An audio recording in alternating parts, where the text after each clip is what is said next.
College থেকে ঠিকানা manage করেছি। আমাকে একটু 400 টাকা দিন তো। 400 টাকা? হ্যাঁ, সিএনজি ভাড়া। সিএনজি ভাড়া মানে? আরে আপনার লাগেজটা নিয়েই তো সিএনজি নিয়ে আপনার খোঁজে এলাম।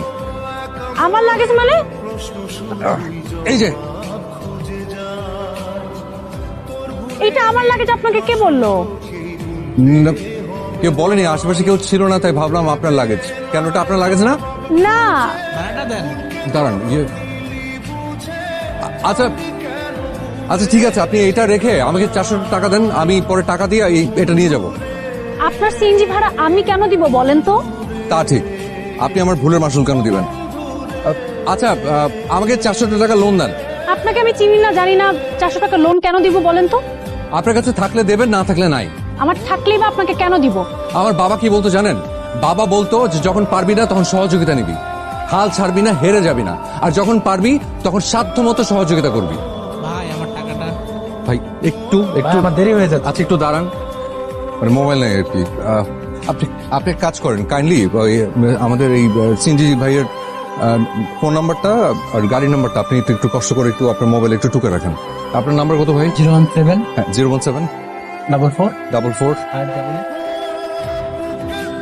5। আর সিএনজি নাম্বার হচ্ছে ঢাকা মেট্রো থ 14 64 39 14 64 39 ঢাকা মেট্রো থ।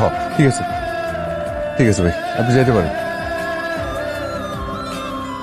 14 64 39 ঢাকা ঢাকা মেট্রো থ 14 64 39 ঢাকা মেট্রো থ 14 64 39। ঠিক আছে, কিন্তু আমি লাগেজটা নিয়ে এখন কি করবো বলেন তো?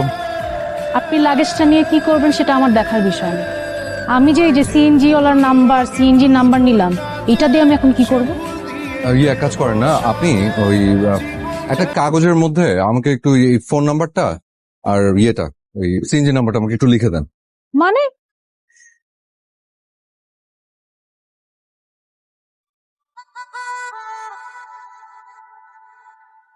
কি ব্যাপার? আসসালামু আলাইকুম। ওয়ালাইকুম আসসালাম। ভালো আছেন? হ্যাঁ, ভালো আছি, কিন্তু আপনি